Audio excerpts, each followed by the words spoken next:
welcome to the Irish Arsenal Gunner podcast. It's Tuesday, the 11th of October. I'm your host, as always, Jonathan Giles. I'm joined by my weekly guests and the return of the one and only Eamon Donnelly. How are you, Eamon? Evening, Jonathan. I'm just looking at the screen there. My head keeps disappearing like a tennis ball. I think Jimmy Connors is hitting me to be on board there. Welcome back. Thank you. Good evening. Also joined by our UK-based gunner, Carl Osborne, better known as Ozzy. How are you? All right, mate. How are you? Not too bad, thanks.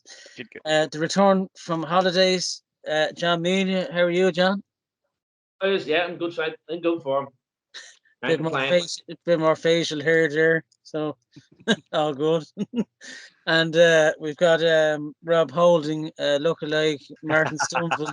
The hair transplant's going well. Henry, how are you, Martin? Not too bad. Good evening. Yeah, all good. All good. Hello.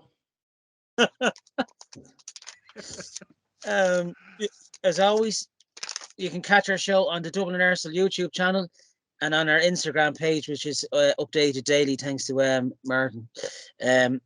Also, thanks to our sponsor, clubgolf.co.uk, where you can find our Retro Brews banana polo range and lots more. Enter Dub Arsenal 10 for a 10% discount on any purchases at the checkout area there. Just like to thank last week for our special guest, Lee Judges, who really pushed up our views and our subscribers, along with the Arsenal Women's highlights that Martin sticks up. We're getting a great response there. Last week's stats was 203 views, so it's the first time we hit over 200, lads. 12 likes and 1,860 subscribers. Any word on that, Martin? Would you like to add anything there? No, just first of all, it's absolutely sensational where we're now. We're nearly 1,900 subscribers, which is great. Sorry about all the advertisement now on the channel, because that's what happens when you get €1,000. But so yeah, you can help the channel if you click on a few ads or just look at them or whatever. So yeah, it helps us out immensely. And there's Ian. Hello, Ian. Hello. Ian. But yeah, no, it's great. And as we said, like once we reached 1,000, which actually happened quite quick, because I wasn't really prepared for all that madness what's happening. So we will give away this Martinelli jersey we have. So I'm gonna get a list of all our subscribers together, and then probably next week we're gonna do a raffle and see who's gonna get the jersey. So if you want to put your special extra thing in, put your name into the comments today. You got an extra entry for the jersey. So we just want to make sure that all our viewers who are actually watching us all the time have a better chance of winning that. Yeah, definitely something. Definitely the viewers and the listeners to keep an eye out for next week as well. So keep listening to us, lads. Welcome in, Gunry. Thanks for coming on to this evening game. No, my pleasure. Technical difficulties, but it's all the board shitting on top of you, yeah. John, technical difficulties from the way. At least you're getting boards running away from you. We've got a quiz winner. I'd like to say well done to Robert Kelly, who answered the quiz question answer right last week. The quiz question was, who scored the winning goal in the 1994 UEFA Cup final win over Parma? The answer was Smudger. That's the one and only. So Robert Kelly, leave your details. It was a nice goal, nice goal. I just hit it and thought I was going to school. Yeah. Yeah. I'm actually reading his book at the moment. Very good. Is it good? Yeah. It's called Heads Up. Yeah, really, really intelligent guy, And it's not ghost written. He wrote himself, Oh, good. All right. Heads up. All right. I didn't even know that was out. Yeah. So Martin, what does Robert Kelly have to do to get his hands on the Dublin Arsenal fan pack?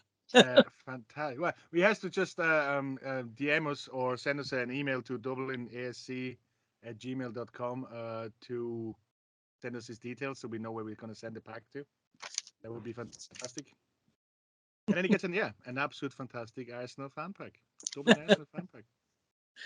So thank God we've got a winner at last. It took about 3 or 4 questions, but there we go. this week's question, I'll say it out now, and Jordan, our preview of the Leeds United game. Name 2 players that played for both clubs. So name 2 players that played for both Any clubs. players? Any, yeah. So Yeah. kind of. And the price for this week is like a dancing lesson with Tony Adams.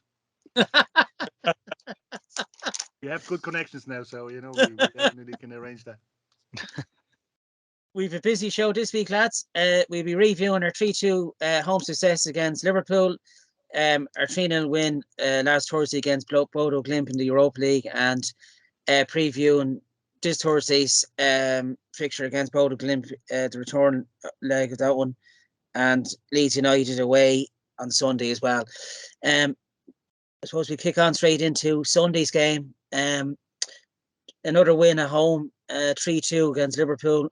Martinelli after 58 seconds, and Saka one before half-time, and then the penalty late on in the second half. Nunes and Firmino got the goals for Liverpool in that game. Definitely, Gabriel Martinelli was my man of the match in it. He absolutely ripped the Liverpool backline to shreds. I know Ozzy and Eamon were at the match. He's got a different view when you're at it live, but definitely from what I was watching on the telly, it's the quick starts. It's frightening, we're lightning quick from the kickoff now, and we're catching teams out. Like, to beat Spurs and Liverpool back to back, they were 2 sticky games that I thought we might have got 4 points out, but to get 6 points has been brilliant. Not too sure about the incident with Gabriel and Henderson. I don't know if anything's come out about that, but aside from that, Liverpool, aside from the 2 goals Liverpool had, they didn't really threaten as much, I think I said last week, I think Liverpool are spent force now. They've had their 3 or 4 years of high intensity chasing City, and think it's really caught up with them. And I don't think they look that interested anymore. I think there's something more going on in the Liverpool camp, but forget Liverpool. This is our time, and another good home win and 3 points. I'll go to Eamon. I know you were at the match.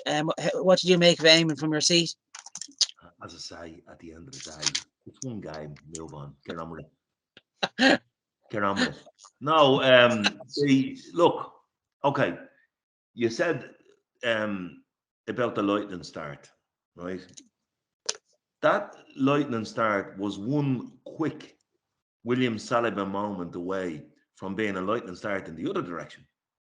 But because he's such a good defender, he recovered a mistake. If that had been Sebastian Squillaci, for example, we were 1 down. And it just shows what it means to have a good central defence pairing. Because if you look at it again, I only looked at it again today. He's misjudged the ball. It's gone straight through after 30 odd seconds, right? But his composure to recover was fantastic. So it's just that you mentioned the lightning start, and to turn that round, it was absolutely brilliant. But look, you said this is our time and Liverpool are the spent force. I wouldn't quite put it that way. But I understand what you're saying. And to me, this game told me more about Liverpool than it did about the Arsenal, right? Because I've watched Liverpool at close quarters. Now, I just want to qualify a few things here, right?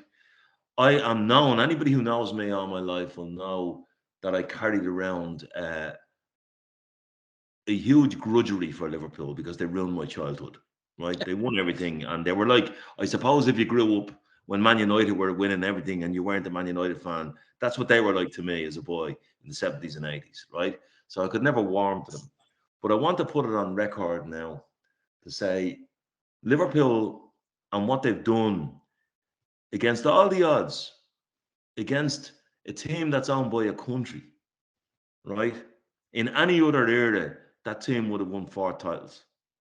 They have been a brilliant watch and brilliant for the Premier League. And they've done it in a self-sustaining way. And I'm saying this now, and I know I'm going to hear a chorus of friends saying, what's happening? Am I on LSD or something? Am I seeing different kind of paisley colours going around? I'm not. I'm saying and the reason why I'm saying that is all of that was based on the fact that if you look at when Arteta started with the Arsenal, look at when Klopp started with Liverpool, he burned the house down and built it up in his way, right? And They have been phenomenal. But what I saw, the difference between the two teams, sitting 16 rows back to me on Sunday, we won because we had more energy than Liverpool, right? We didn't actually play that well. Our midfield, like Thomas Partey was okay, but we were never. Odegaard was okay, but we weren't knitting patterns through midfield, right? This game became a game of energy, right? And I look at that Liverpool team; they're too easy to play through. So Van Dijk and Matip were too far apart. Salah, no energy.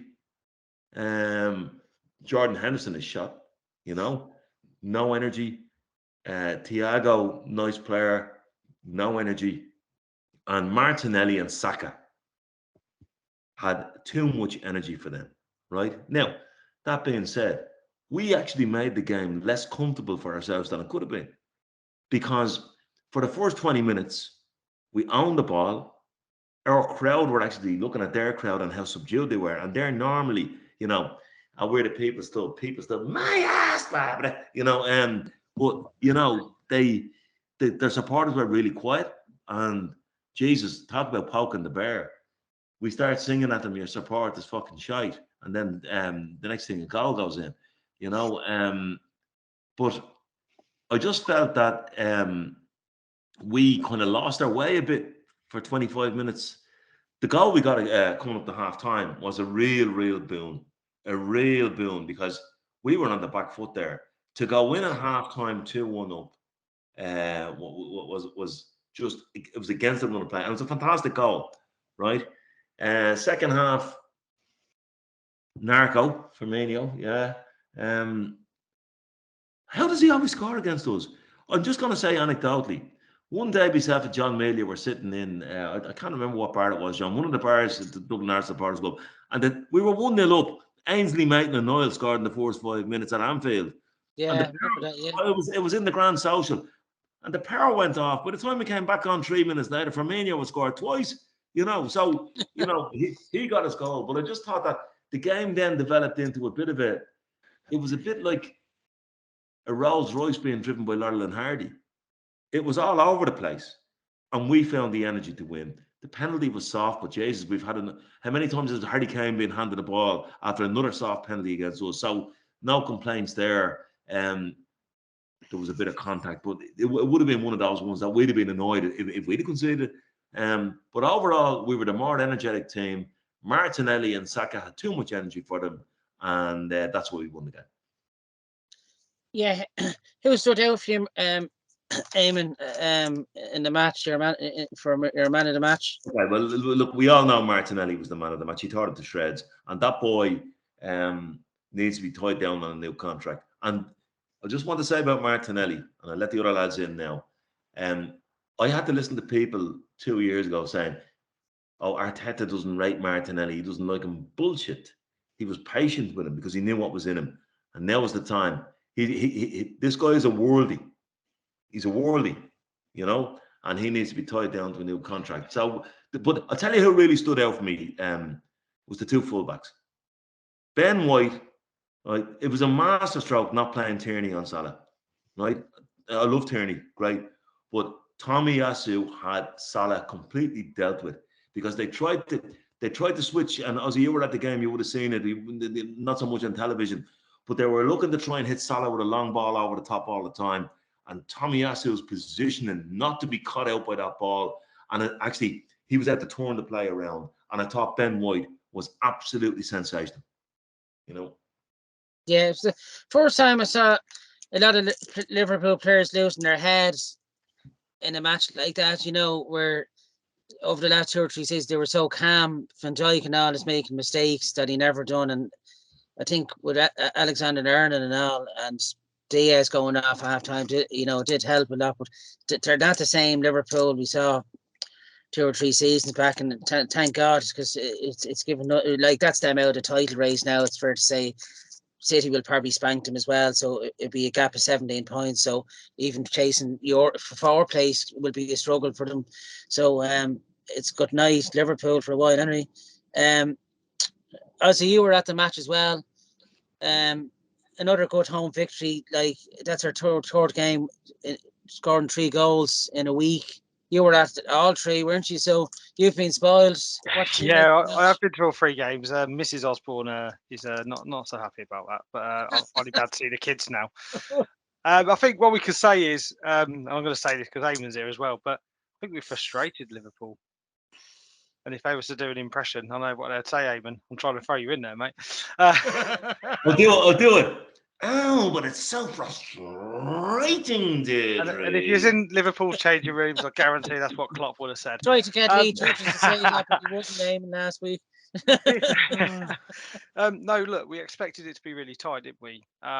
If you'd offered me 3-2 at the start of the day, you'd have took it. But I think I said before we started recording, it was, for me, it was one of those games where when I was at the game live, I saw a completely different game to when I watched it back on TV, because I got caught up in the drama in it all, really, because it felt like that in the ground.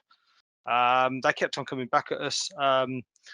Aim made a really good point. Like the masterstroke for me tactically was bringing Tomiyasu and playing him against Salah. I don't think I've seen Salah a few times. I don't think I've ever seen him so ineffective on the pitch. And again, I done an ode to Arteta last week.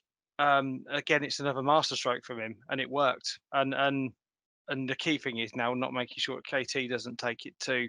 Because Tierney could have took that to heart, I'm guessing, because he puts him in the third choice left back if he should took Zinchenko. But it was a masterstroke because he's always going to turn in, and he's done that. And Tomiyasu, I know we're all talking about Martinelli, but he had a great game, and he really stood out. And to come in like that from not many starts in the Premier League and do what he did to Salah, who is one of the most dangerous guys in the Premier League, says quite a lot about him, really.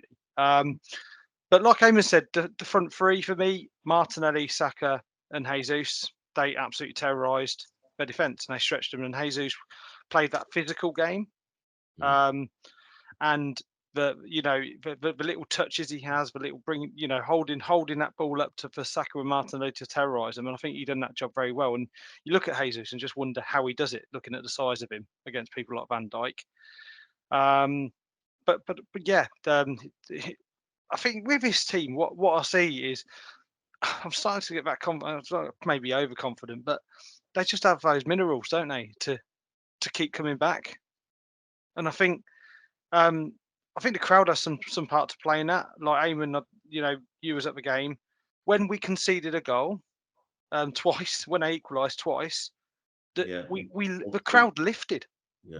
They didn't get toxic. They didn't moan, even though it weren't the best performance. They got behind the team, and you could feel that energy. And it was almost like, okay, right, we're back drawing. Let's go again. And I think the team play off that. They must do. But yeah, for me, like Eamon's already said, I'm not going to repeat the point. The Saka, Martinelli, Jesus for me, the front 3 running ragged, and that was the difference. And like I say, yeah, we did get a soft penalty. There's no two ways about it. But we've had enough go against us. I'm not going to mention Old Trafford again. Oh, just did. But we've had things go against us. So it swings and roundabouts, doesn't it? And this time it went for us. And man of the match for me. Only one guy, Martinelli. He's just retired Trent, I think, for the season. and they bring on Gomez, and he actually destroys him as well. So, but yeah, between Saka and Martinelli. And let's give Saka credit as well. That penalty. Took a lot. There's the steal, didn't it? Like, yeah, what that lad's been through. Yeah. And there's some commentary going around. I only heard it today, like Peter Drury in I think it's ESPN or something like that. But he talked. It's a bit of like the commentary that he gives there about the lad's under so much pressure. He's felt the hurt of penalty misses before, and he turns around and does that in a big game. But yeah.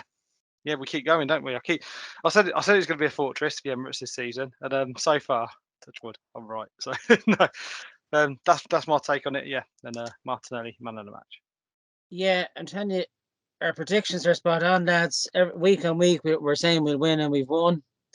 That's our 5th home victory in the league this season, and scoring goals for fun as well. It's 3+ goals nearly now. Brentford, Tottenham and Liverpool. So Let's keep it going, yeah. John, what did you make of the match on Sunday? Another good, a big test and a big win. I thought it was. I watched it on TV. It was a fantastic game of football on TV. It looked like a proper heavyweight contest. Eamon, Tommy Ashew, and White, it was noticeable on the TV. Their tactic was basically give us possession. Nunes was standing in an offside position all the time, so we always had a 5 or 10 yard head start on their centre halves, and they were looking to get Salah and Diaz in behind. And Tommy Ashew and White were absolutely sensational. There was an awful lot of questions before the game started as White Tommy Ashew was playing ahead of Tierney. I thought it was just a case of that managing Tierney. He can't play 2 games in a row. He'll be back in on Thursday night. But the longer this game went in, you knew there was a tactical plan to this. And Salah taking off after 70 minutes when they're trying to get back into the game tells you just how good Tommy Ashew was. I felt sorry for him this season. He was absolutely outstanding last season, probably our best defender. Injury has given White a chance at right back, and he's been ridiculously good. How he hasn't been in the England squad is beyond me. But Tommy Ashew showed just how good a defender he is on Sunday. He was absolutely outstanding. Liverpool are not done by any means. I still expect them to finish top 4. They've too much experience. They've been there. They've done that. They still have players to come back from injury. Thiago, about 10 minutes either side of their goal, he was running the game. He was getting far too much space. An exceptionally good player when he's fit. Thankfully for Liverpool, he's not going to be fit enough this season to make them title challengers. But I think he's good enough to be a part of that side to get them back in the top 4. The second half, I think, and that was because anytime the ball went near them, Odegaard, Xhaka, and Partey were on him in the light. They never gave him any time in the second half. It was like they had that little team talk. Said, right, got to stop this guy. Don't give him any time. And it worked. He was anonymous in the second half. I think everyone's already said enough about the front three. Saka's probably best performance. Liverpool's fullbacks, they pushed them right back. They pushed forward. That's that right there, push them forward. And that 2 centre halves usually deal with everything. That 2 centre halves couldn't deal with Jesus. And Martinelli and Saka just kept them pinned back in their own half. Masterful performance from the 3 of them. It wasn't their best performance, not by any shot, but I think we were up against a really good side. A really good side. Like, they are not firing on all cylinders the way they have the last 4 or 5 years. That doesn't make them a bad side. By any check, they've got one of the best goalkeepers in the league. They've still got some great players. Firmino is still a thorn in their side. He got his regular goal.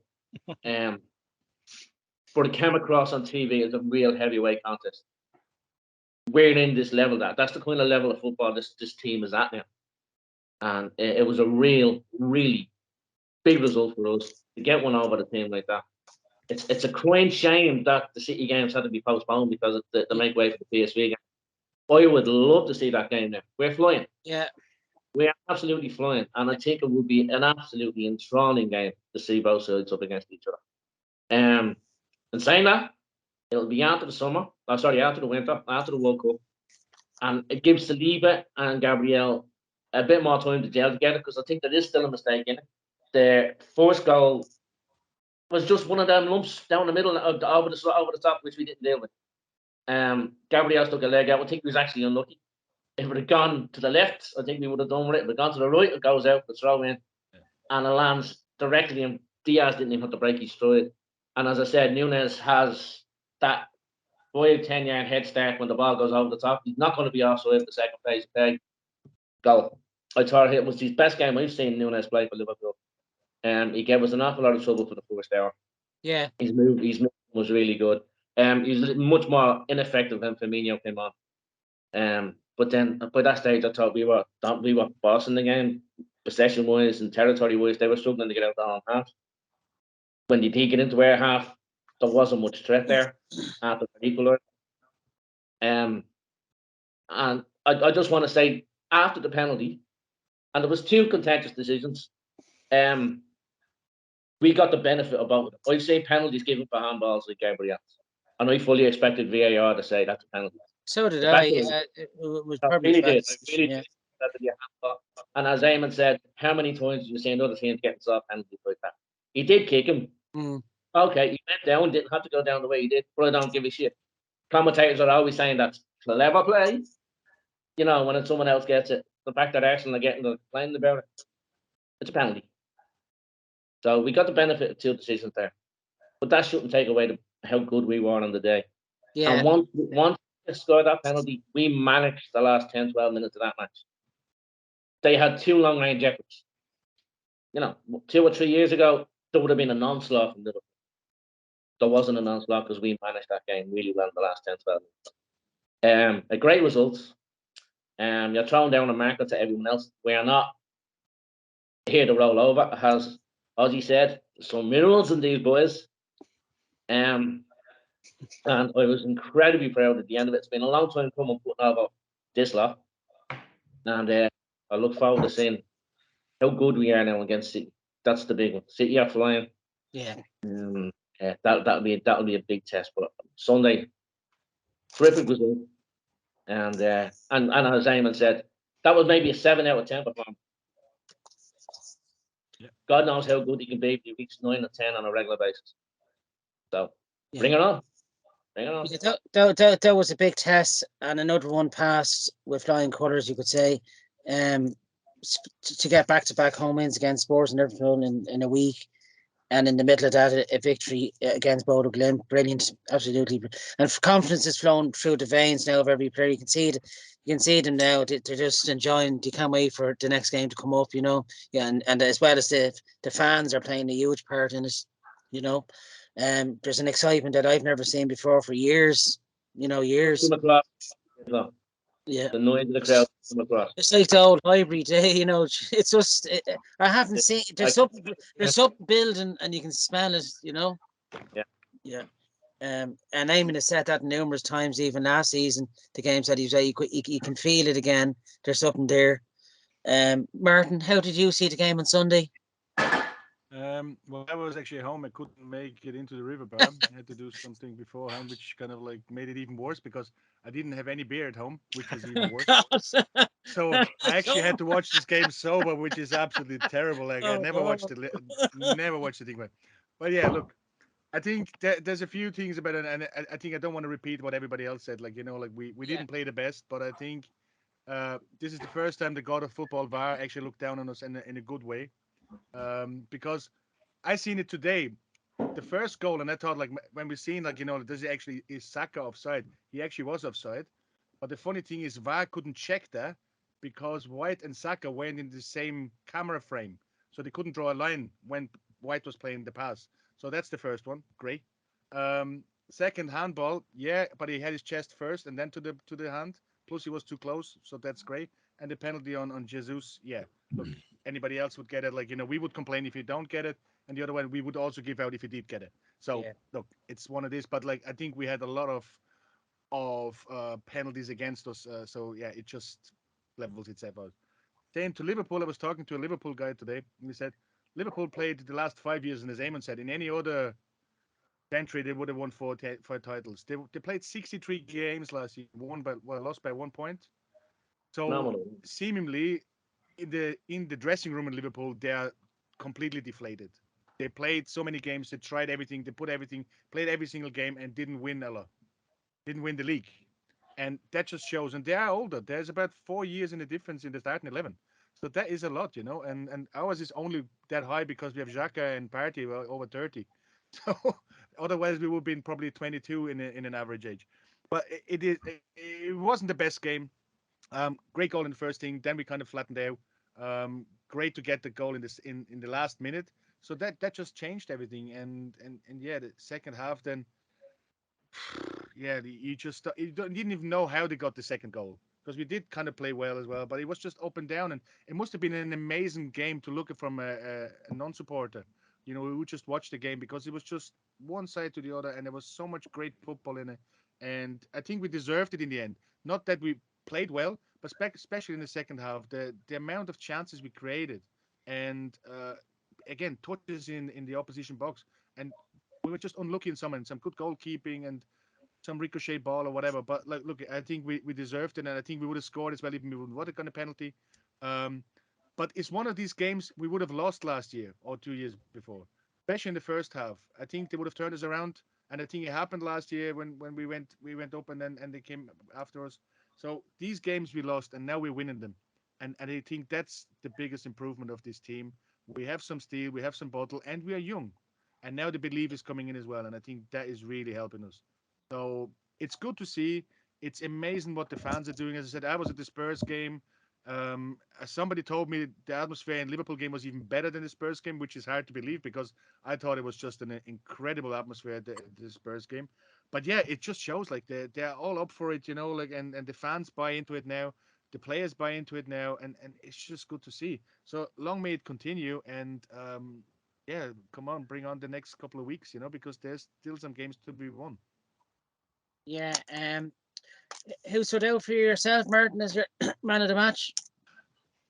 Look, we said again, like the front three, like you can pick any one of them. Like Jesus didn't score a goal, but like Martinelli is just unbelievable. And yeah, tie the boy down. Whatever it is, just not give him everything what he wants, but he's well worth it. He's only 21, 22, so he is gonna be gold in the next 5 years. So we have to make sure if we don't sign anybody next year and we just have Saliba, Zaka, and Martinelli tied down to new contracts, I think that's a good window. So I think that's really our priority now, like to get them boys and tie them down to long-term contracts, and then just like play football the way we can, and we can definitely improve even more, So 100%. But yeah, I give it to Martinelli because he's like this little, the Duracell bunny. You just play him and then run. Sometimes I'm actually thinking he's doing too much. He has the ball and he tries to dribble around and runs around the place and say, give that ball to somebody else, But no, but he's a great player and he's really young, and I hope he goes to the World Cup, to get at least the experience in the World Cup there as well, even if he doesn't play. No, yeah, well, No. Like, there's even a chance Gabriel Jesus and Martinelli mightn't get in the squad, which is incredible. Excellent. Great news. I said, yeah, I know I'd like to see them wrapped up in cotton wool, but at the same time, you'd still like to see them for their international teams. But definitely, Martinelli playing week on week has made a huge difference to him. He's not coming off the bench anymore. He's in the starting 11, which I think is really shows how far he's coming. A little under 2 or 3 years, and he holds himself well in interviews as well. He's real grown up as well, and he's an all-around nice guy as well. It's a great team spirit there at the moment with the young team. Ian, how did you see the game on Sunday? Great victory. Yeah, I thought it was definitely a great victory. It was a close match, really. In ways, I mean, I think Arteta played the game perfectly. Like you mentioned there, that Arsenal were a team that I suppose always wanted to have possession, and it was all about trying to keep possession, move the ball around. Where I mean, I just checked there before I came on to see what was the stats for the game, and Liverpool had 56% possession for over the whole duration, and that just goes to show that we were comfortable letting them have the ball, and I think overall we took our chance as well.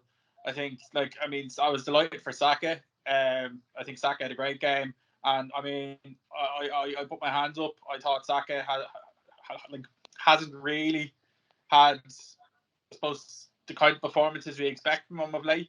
But definitely, I think he had an absolute superb game, which is great to see. Took his penalty well, which is never easy with the pressure, as we've seen him in the World Cup. I mean, he had a lot of, I suppose, bad press from that. So it was great to see him kind of, I suppose, take the penalty so well for such an important goal. Martinelli, yeah, I mean, I don't know what else we can really add in terms of Martinelli. Absolute workhorse. Like, the pace that guy has is absolutely surreal. Like, I mean, if he has any sort of space, he's away. And definitely, I agree with the guys. I think it'd be an absolute sin if we don't tie him down straight away, because I mean, when you look at what's available in the market these days, there's not a player like him available at this point in time that you could say would be an easy replace. No, I think overall it was a great performance. I do think though, you can't write Liverpool off. You never really can. I think they will. They're definitely out of the title race, but I definitely wouldn't be saying yet this early on that they're not going to be in the top 4. I think that's like when you see the players that they have, the heart that they haven't played so many games last season, and been chasing City for the last couple of the last 2-3 years for nothing, So I do think they will come back. But I think overall, no, great performance. I think we're definitely moving in the right direction. I am gutted we're not playing City this month. I am, yeah. It's quite funny. I'm sure you can all agree that when we first looked at the fixture list for October, I think a lot of us are all looking going, oh, dear God, how are we going to get through this? Like, I did. I thought that's when we'd slide down the table, but no, we've shows how quickly we've turned the corner in, doesn't it? Like compared to this time last year, yeah. Who stood out for you, Ian, on Sunday? I think for me, like the obvious one is Martinelli, but I do have to give it to Saka. I think Saka was immense. He's been quite a late, and I really think he made that game his own in the bit. I suppose in a major game that was, I suppose, a very, very tight game in terms of like actually left, right, and centre. In terms of Liverpool were pressing on us, we were very lucky. I suppose that VAR decisions went in our favour. But as an Arsenal fan, I think it's safe to say like VAR decisions heavily went against us all the time. So it's nice that the luck went on our side. But definitely, I would say Saka for me. But definitely, any of the front three you could have given it to. Yeah. Like they haven't won an away game this season, Liverpool. It's just incredible the drop in form, that they've had, but like it is still, I think they've 2 games in hand, haven't they, as well? But it's after the Christmas break, we'll see probably a different Liverpool,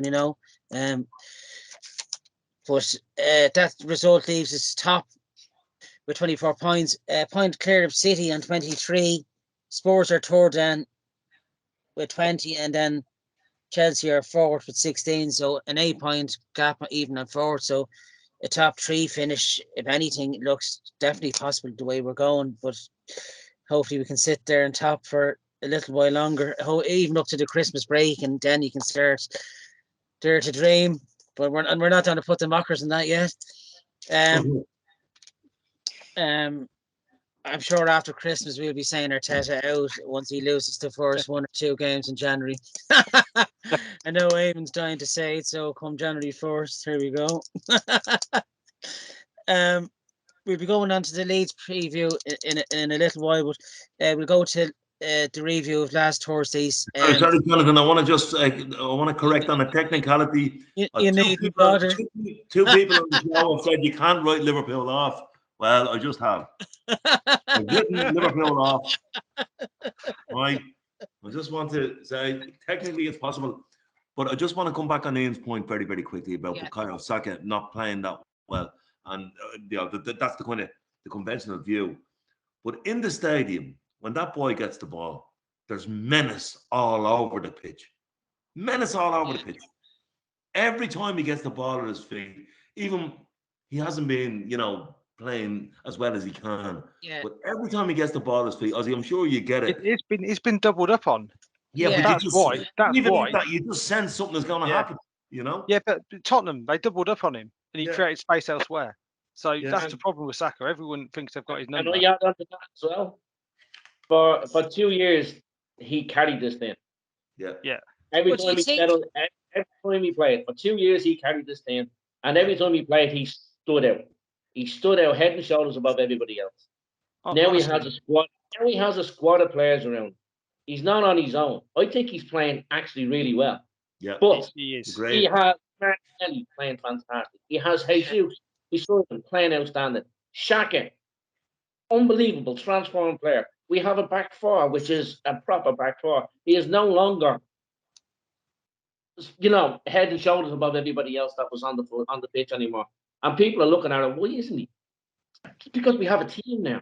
Exactly. We have a team. It's a team effort now. Playing really well. He's doing his job. As I said, he's been man-marked. He's been double-marked and treble-marked, and that's creating space for everybody else. I think he's been unfairly criticised. First did last week.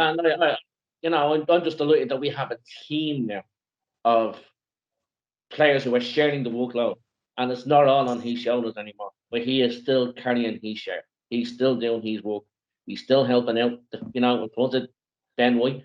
Not that he's needed much because he's been outstanding, but he's still there, and he's been an absolute terrific foil for Odegaard and Jesus on that right hand side. So that's just my thinking on it. People think he hasn't been playing as well.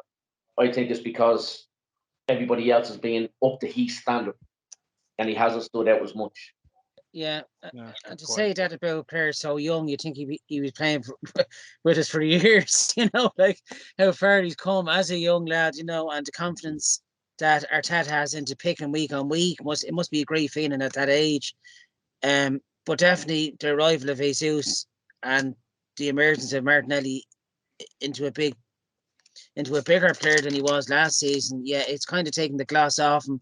He's probably felt that a bit, because he's had all the credits to him over the last 2 years. But look, he's playing his part, and it's a team of 11, and not one, Let's say like that. If he doesn't play well now, God help us all if he does. Yeah, but yeah, I don't think we've seen the best of him yet. Being honest, I still think there's more in Saka. Yeah, well, 100%. But yeah, no. But the point I was trying to make is that when you're in the stadium and the ball lands at his feet, there's anticipation from the crowd. Everybody senses danger. You know? They're up on their feet, aren't they? Yeah. And just to add that point you said about these young players, Martinelli, Saka, I put Smith Rowe in that bracket when he's fit, and also Eddie Nketiah, right? What the club's done is they've given a number 7, the number 11, and a number 10 shirt and a 14 for Nketiah. They've showed trust in those lads. Trusting them, and that means a lot to people like Saka. He does care about stuff like that, He looks up to Rocastle, and that means a lot to him. And I think just by the club doing that simple thing there, he's shown them that they believe in him. And Martinelli's got that number 11 shirt and looks at what he's played like since. I know it sounds silly, it's just a number, but it means a lot to these lads. It's a fair point, actually, Carl, because there is glimpses of Rocastle in Saka when you see him on the wing, It's something about that jersey, it brings out something in people, Jimmy Carter also wore it. And what a player he was. So frustrating, Jimmy. No, look, even talking on players there, like with Saka, Saka does get people doubling up on him, and to be fair, it's very hard to criticize any player, but I think one player that I think this season we can all safely agree that has took criticism all the time, and he's been immense this season, is Xhaka. Xhaka has been, I think, incredible. I feel like he's our captain without being our captain. Yeah. And Partey as well. He's really emerged as the player that we hope to see when we signed him first. I think he's really come up to the plate this season as well. And hopefully he stays injury free as well, because that midfield we have is swamping teams as well. We made Liverpool look very ordinary, but their midfield is getting very old. They only had Fabinho to come on, and so look, it shows how far we've come in a short space of time. 2 and a bit years that he's taken charge. This is 2019 or something, we move on to last Thursday's review of the Europa League game at home against Bodo Glimt. You were at this, Carl, weren't you? Yes. 3-0, and Nketiah holding and Vieira. One player that definitely stood out for me, and I don't know about you, is Fabio Vieira. Absolutely exceptional on the night, and I'm really looking forward to when he starts game on game and gets a starting place. Obviously, you were at the match. It looked a decent atmosphere and good crowd for not a big opponent, but that could have been a tricky game. How did you see it from where you were sitting? Yeah, I think firstly the atmosphere, the Bodo Glimt fans, fair play to them. They absolutely brought the show. I think they sent a picture through, didn't they? The yellow is quite, they made the atmosphere, certainly, because I think there's a lot of there's a lot of not regular fans, I think, at the game made that game, and it made an interesting atmosphere, certainly sandwiched between Tottenham and Liverpool. It was a very different atmosphere, but nonetheless, it was a good one. I think on the day for me, I look forward to Europa nights, because you get to see players that you don't see week in, week out, and there was an element of looking forward to that. I was really looking forward to seeing Marquinhos, but he didn't really show up on that day. I think he did struggle.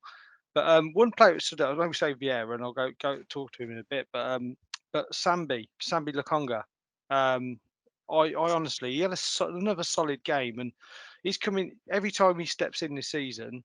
He ain't put a foot wrong, and some of his sort of tactical play, that sort of Thomas Partey role, you can see he's learning. And I thought he really stood out for me. But yeah, it was nice to see people like Reece Nelson come and make a game. I have to ask the question though, like around the goals. I think Rob Holding's goal, what a goal that was, a striker's finish. But would he have scored that without a head of hair like he has? Yeah. Because I reckon last season he'd have just glanced that wide. So we got to see that cushioning just from slipped off. Ozzy, the fringe went into the net before the ball did. but to say it's a lovely cushioned header, it was a lovely cushioned header, and it was a good finish. But again, it just sort of shows throughout this whole squad, doesn't it? But they've all got confidence, and everyone that steps in, there's that confidence and willingness to win. Eddie, I thought Eddie was electric again. Electric Eddie, as I keep calling him. He's been brilliant. And that was proper poacher's goal from that Kieran Tierney shot for the first one. He should have probably bagged a couple more, to be honest, in the game. But overall, I think you've already summed it up. The performance from Vieira just shows that he's ready to step in Odegaard's boots, and it's good to show that because I think it keeps Odegaard on his toes. I worry about the amount of games Xhaka's playing, because he played that game, and I was worried to see that certainly before Liverpool, and I think that might have had an impact on his game on Sunday. Just the energy levels, because I did think he dipped off towards the end. But yeah, I do worry about the amount of games he's playing, and certainly when Arteta brought on, I've got it in my notes, but he brought on Odegaard, Jesus, Saka, and White, and bringing on those four players with Liverpool on the Sunday was, the crowd reacted to that. I don't know if that came across on TV, but there was a lot of moaning going on when he was bringing them four guys on. But they sort out the game. And what did we see from Jesus? That lovely bit of footwork to set up Vieira's goal. It was pretty fantastic, wasn't it? But yeah, overall, man of the match for me, Vieira. But again, another good sign that we've got players that can step in and step up. So yeah, no, it's good performance. And I did think Bodo Glimt would have brought water the game, but they didn't. No. Yeah, the whole atmosphere stunned them really, didn't it? It was a cracking atmosphere, all right, Ozzy. I didn't expect it to be. I think it was near must be near to a full house, was it? It looked like near enough. Yeah. There were empty seats dotted around, I think, but yeah. not. It was for a Europa Thursday night, 8 o'clock. Yeah, definitely. Yeah, and it shows how well the team are doing. They're getting there to full houses against opposition. In their own right, they're a decent team, Bodo Glimt, but the Europa League doesn't normally bring full houses, and being the day it's on as well with work, etc. for people. Yeah, Eamon, a good victory last Thursday night against a fairly decent Bodo Glimt, who've won the Norwegian League, I think, a couple of seasons now. And of course, fingers crossed, victory on Thursday could all but seal. I think you go straight into the last 16. Is that right, lads? If you win the group, No. You have to be careful with that, because there's like only the winner of the group goes straight into the last 16. So we've already won. Thank God. The second one. Well, the problem is like the second one has to play whoever comes down from the Champions League, and whoever wins that stays in, and the one is going out. There's not even going down any other routes.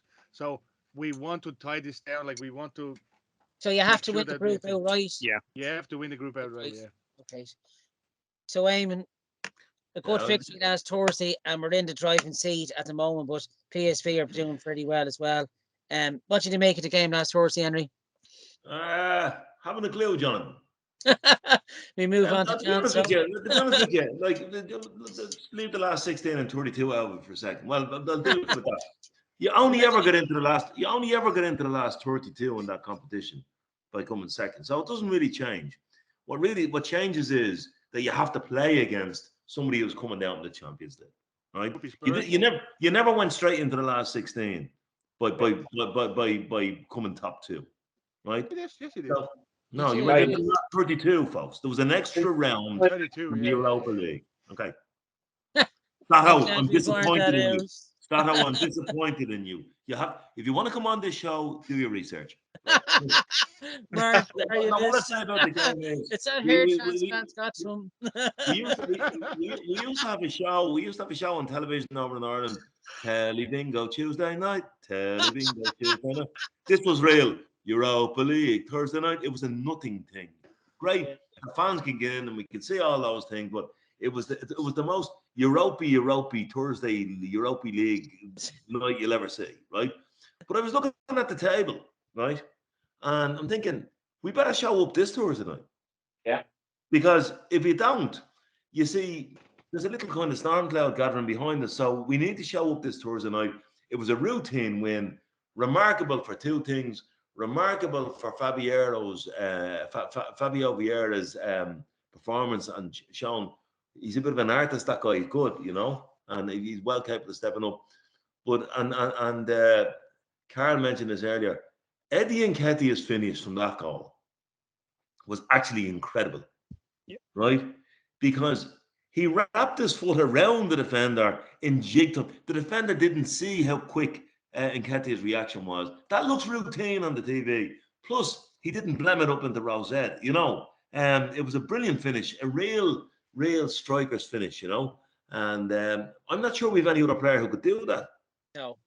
You know, so that's all I have to say about the game. It was the most Europa League game you'll ever see. Great that we won it. Move on. Let's deal with it on Thursday night. I think if we win on Thursday night, we're in great shape. You know. What do you make of Fabio Vieira, Eamon, briefly? Excellent player. Yeah. But sure, any Porto fan will tell you we robbed them. Edu went over there and Richard Garlick or whatever his name, Spring Onion, he went over there. He went over there with Dick Turpin masks. That's the Robin Porto. 35 million for him. Yeah. He's a brilliant player. And he's going to have a big say for us, you know? I think he'll have a big part to play in that Europa League, yeah, definitely. He'll have a big part to play anyway, you know? Yeah, I think even in the league, I mean, yeah, he's a great player to call on off the bench, yeah. And we saw that against United and Brentford, that cracking goal he scored back in September, yeah. Just Jonathan, it's he plays play. Yeah. He plays head up football all the time. Yeah. His head is always up, you know. Yeah, forward thinking. Yeah. So I'm very pleased with that now, you know. Great bit of business, yeah, absolutely excellent. A hidden gem there, we got there, yeah, another one. John, what did you make of the game on Thursday night? Good victory, wasn't it? Yeah, but then we still had problems. I mean, the first half was a stroke in the park. The fact that it was only 2-0, it would have been 3 or 4, and no one would have argued. But we didn't come out in the second half. Complacency set in. And Ozzy was talking about the big name players that came on. The reason they came on is because we were giving Bodo far too much ball, far too much space. We'd stopped closing them down. And at that point, they had nothing else to do. So they just went. Yeah. And they can't close. If they'd scored, no one would have said they didn't deserve it because they were on the first 20 minutes of that second half. Now, we sorted out, got the clean sheet, we got the third goal. As Eamon said, we can't be complacent going up there on Thursday.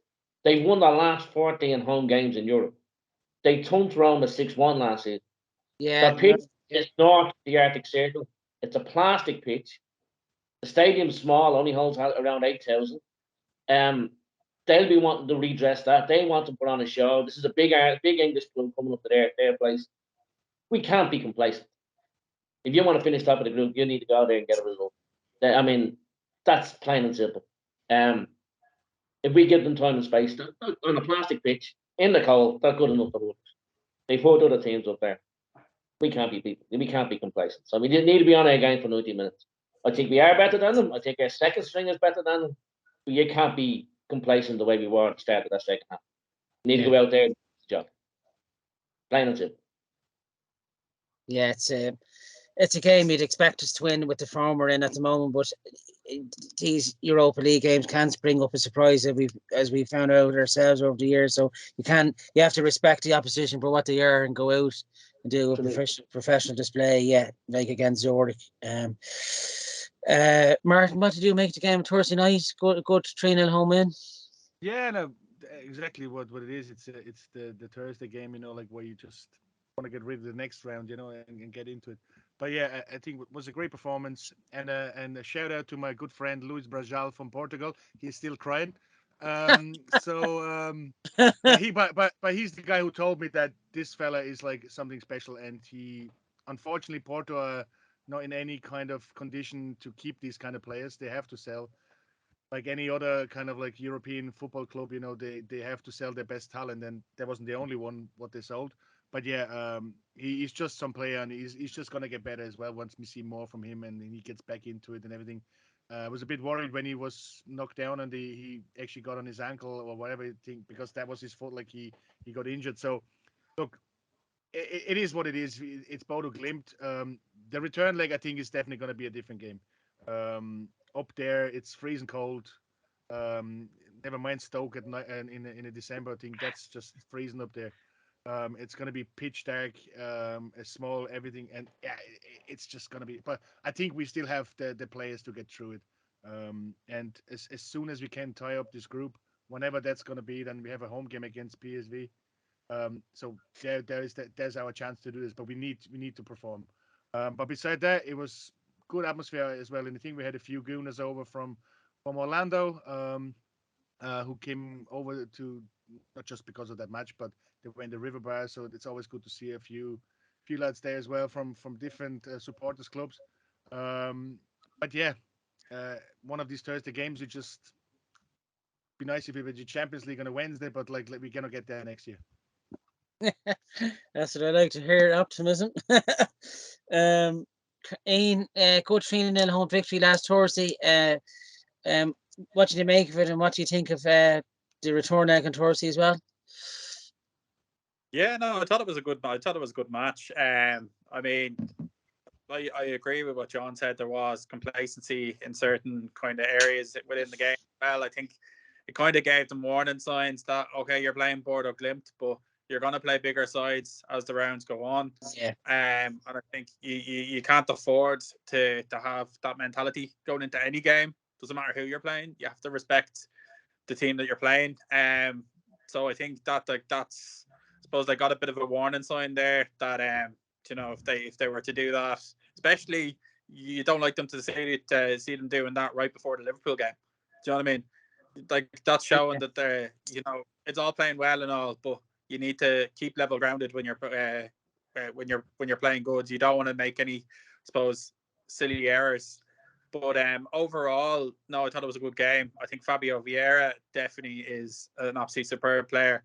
I think like a lot of, I suppose, the so-called Arsenal police are saying, oh, when Arsenal get injuries, they're going to suffer, or they've no squad depth.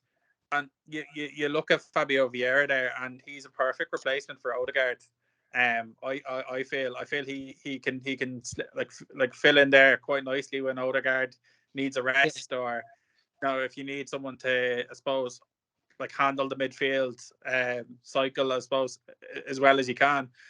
So I definitely think he is a superb player for the price that we paid for him as well. I think he's an absolute steal.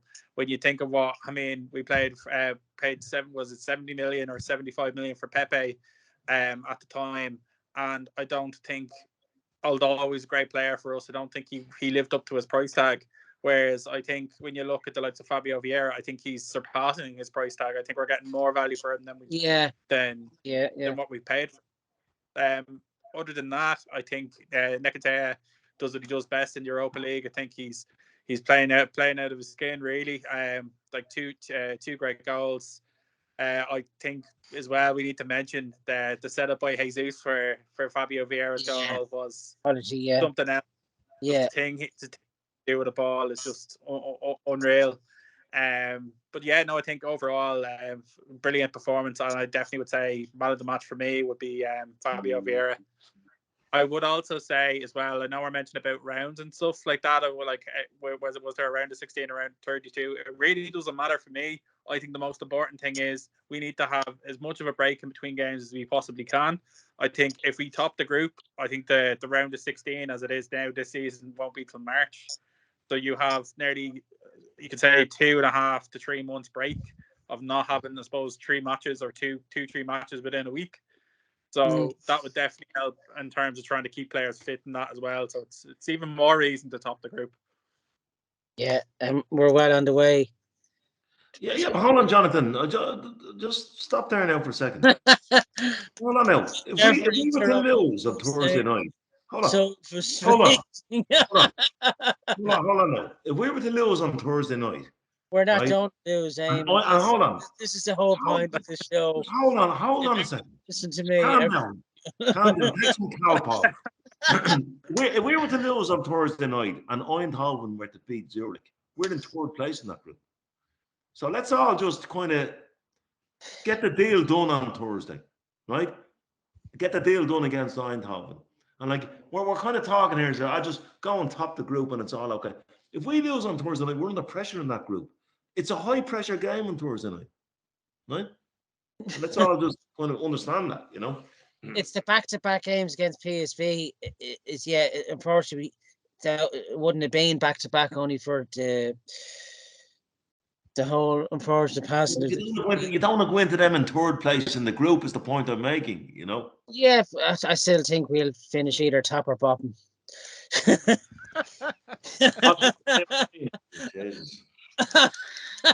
And I'm not even drinking him. We're gonna be in the top four, one or the other. You need to start. Trust me, I have, and I have enough back. No, that's not the competition. You want to be top four. Yeah, I agree with you, Martin. There. Top four. Let's go for top four and see where we end up. Let's get the game on Thursday. Eamon said, let's box that off, and then we can start planning. Yes, exactly. Collect your presents from Santa while you're up there, and then that's it. It's going to be tough there. Like as John said, was it 14 games they're unbeaten in Europe? Is this at home? Yeah. Yeah. So yeah, and like you have to give them a merit. They're the new Rosenborg, really, of them. You know, we've seen what Rosenborg done back in the 90s in the Champions League. You know, like the Norwegian teams do come into their own. Yeah. That game is on BT Sport 5:45. That's is the kick off their time. So fingers crossed for an away victory. That brings us on to the match preview of Sunday's Premier League game against Leeds at 2 p.m. At Ellen Road. I'm not sure, is this game being televised, lads? I don't think it is. No. Which is a pity because it's normally a decent game at Ellen Road. It's somewhat televised in the world. Not in England. Will the River Bar have it? Do you know, Martin? The River Bar has everything. There you go. That's answer. Or you can catch the highlights on Match Today too at 10:30. Leeds are. Actually, I'll come to the quiz question because it's been quite a while since we last mentioned this. Name two players that played for both clubs. So that should be a handy enough one for anyone that's a gooner. And they'll win Martin's famous Dublin Arsenal fan pack. No. Dancing lessons with Tony Adams. O'Neill Dentalcare, are you listening? A new set of Nashers and dancing lessons. Can't get better than that. Leeds are 14th at the moment with 9 points. They haven't won in 5 games now. The last one was 3-0 at home against Chelsea back in August. We won 4-1 there away last season, and myself, Martin, and a few others were at the home game back in May. When Eddie scored twice. We can really only see an away victory here, lads. You know, Leeds are really there for the taking. I think they're very low in confidence, and I think the loss of Calvin Phillips and Rafinha, they've really missed this season. But I don't think Bamford has even scored a goal this season. But he's starting to come. He's been injured, I know, and he's coming back into his own again. But Ellen Road is intimidating. We all know that. And the fans are. If you silence the fans with an early goal, the game can be pretty much yours, like we done back in October, December last year. Martinelli scored a couple that night. I'm going with an away victory here myself. I'll go to you, Ozzy. Are you going to the game firstly? No, I'm not going to. No, again, another away game, another demand for tickets. But yeah, I think Leeds is not a nice place to go, is it? I don't know anyone's ever been there, but I've been there before. I have been there before, and it's not a nice place to go. This is a different test for me. This is a potential banana skin. They haven't won in 5, but I feel they're gonna try and kick us and be physical with us and try and roll us over. And I know a lot of other teams have tried that this season and not got away with it, but they're unpredictable. I don't think it's going to be easy by any sense, and I think if we do win, it's going to be by 1 goal. They've got some players, Jack Harrison, Rodrigo, is it? But are dangerous still. I do think you're right saying losing Phillips and Rafinha. I think they are a big loss, but I always feel nervous and worried about games like Leeds away because.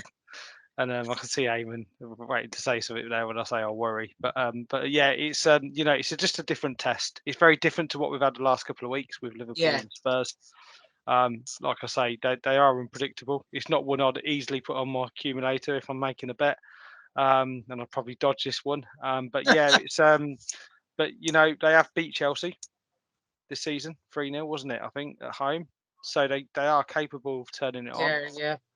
So we just got to be careful with this, and I just hope that we can what we need to do is like Crystal Palace away and like any other game we've done this way, because I'll put that in a similar sort of game. We need to shut the fans up, don't we, as early as we can. An early goal. And the longer that goes on, the more chance there is for a banana skin. And I think for me, if we can get that early goal, then that put my nerves at ease.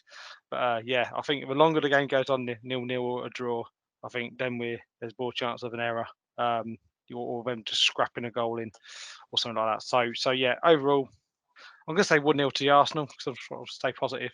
But it's going to be a tough game for me.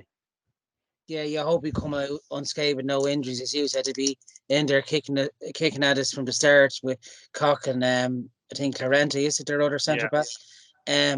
But I think Melier it can be a mistake waiting to happen as well, especially from crosses. He's good shot stopper, but he's very uncertain on his feet and with crosses. So I'm sure there's a game plan there to attack him, as we saw at the Emirates in May. Eamon, how do you see the game going? Very much like Ozzy. First of all, when we played Leeds last year in the away fixture, half their team had COVID, right? And the game was almost called off.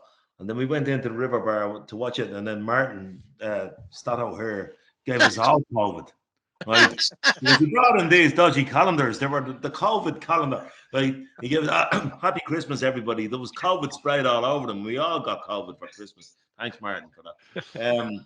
No, but the calendar though. we're not playing that Bielsa Leeds burst the balloon and let's see where it flies in the air. That's not it, right? This Leeds team, I think they've scored 9 and conceded 11. Yeah. So they play much tighter than before. So this is not going to be, let's go up there and get an early goal, right? I really, really worry that the intensity of Tottenham and Liverpool, John Melia always says it, right? You have to go out there and earn the right to play and to dominate the opponents. And if we do that, we'll be okay. If we turn up, we'll be okay. We're better than they are, we'll be okay. It's a bit like going into Brentford away. Yeah. We got the lucky breaks at Brentford because we scored nice and early. It's the same type of fixture. Brentford brutalised us before, and they tried to brutalise us again. We played our way around that. We got the goals. And that's possible that we can do that. But this is a real test, folks, right? And I think that if we edge it, it'll be by a goal, I think we could be looking at another 4-1 there. I think, I do think that. John, well, I'm telling you otherwise. Right? And if everybody listen to me, everything will be okay. I think Leeds are there for the taking. I think they're, I do think they're there for the taking. They don't concede many goals, Jonathan. They don't, but they're not great neither. When they come against the big sides, they get spanked. You're predicting 4 goals, and they've only conceded 11 in 9 games. I've been right on every prediction this season, and I'm standing my ground on this. No, but that's only because now. Hold on a second. That's only because you've predicted a win in every single game, and we've won 8 out of 9. Now, come on. I did say Man United, we get a draw. Sorry, I forgot to put that out there. Eamon's had a few too many. Sorry, listeners. John? Well, I think Eamon's already given my team. It is. If we turn up there in a professional manner, we win the game. Chelsea turned up there a few weeks back and got thumped. They didn't turn up. They didn't show up for the game. They want up for the battle. They I want don't up. think they were for Tuchel, to be honest. But yeah, I Henry. mean, if you're not up for the game, you're in for a long afternoon. So you turn up there with a professional manner. We are better than them. As Eamon just said, you got to earn the right to play your football. We do that, we'll win. But I'm not cocky enough to say we're going to thump them. I think, as Ozzy said, I think it's going to be disgusting. They could really just sit back and try and catch us on the break. As Eamon said, the different coach has them better organised. There's a better shape to their defence. You're right. They're not going to win the league. If they finish bottom half of the table, they won't get relegated. You won't be surprised. But let's be honest, Palace will probably finish mid-table. They gave us trouble. Yeah. Let's be brutally honest about this. If you don't turn up a professional manager, you're asking for trouble. You need to respect the opposition, yeah. You turn up, same as Tuesday night. You go to Bodo, you turn up with professional attitude, you get the result. You go to Leeds, professional attitude, we'll get the result. Yeah. What do you think yourself, John, hand on heart, prediction-wise? I'll take, as Ozzy said, I'll take a 1-0. I'll take a 1-0 own goal off someone's backside. I couldn't care less. But you can't just go up there and just assume, great, we're here now, give us the 3 points, we go back and have a few cans. Not going to be that easy. I like that. Few cans go down well now. Martin, with your stunning hairstyle, how do you see the game going against Leeds? Yeah, what a head of hair. Jesse Marsch is a different manager than Bielsa. We know that, he wasn't long enough in the team to actually make a difference when we played him last at home. Yeah. But he was a great manager for Salzburg. He went to Leipzig and now he's in Leeds. His thing is he has us kind of sussed in some way. I'm not sure if they're gonna. It's gonna be. We've seen so many examples of Brentford and Leeds beating Chelsea. You have to be there. That's just one of them. It can either go. I think it could be a 1-0 or it could be a 4-1 or a 4-0. Because if you score early, we could go exactly the same way we did against Brentford. But it's not going to be an easy game. I just can't. And hopefully the players are not going in. And I don't think they have this attitude now that they are. Because last season we got this kind of games, especially the 3 games which actually cost us top 4, not the whatever. They were the kind of games like the Crystal Palace, the Southampton game. They were the games where we lost top 4. And at these games, we didn't turn up. We're better than them, but we just didn't turn up. And we just don't want to do that again. And I really think they learned their lessons, and I hope they will turn up. So I'm thinking it's a 1-0, maybe 2-0. I'd be happy with that. It's not going to be an easy game. But yeah, as I said, it's just one of these games. We're in such a hype now with Spurs and Liverpool. That's the only worrying thing about it. That you just can't go up and say, look, we're gonna go. There's 3 games coming up now. We can definitely win, in the Premier League. And we can stay top, whatever it is. So we just have to win them, and that's all it is. You have to play the game what you have to play, and that's it. So I'm going for a win. But I don't think it's going to be an outrageous win. It's just going to be a 1-0 or 2-0 maybe. Yeah, you never know what the lineup would be. Yeah. Hopefully we come out unscathed, because if Leeds do play dirty, you hope that none of our big players get injured. Yeah, and that could be the tactic on the day. But I don't know. It's Jesse Marsch, it seems to play a bit of football as well, doesn't he? They're not as.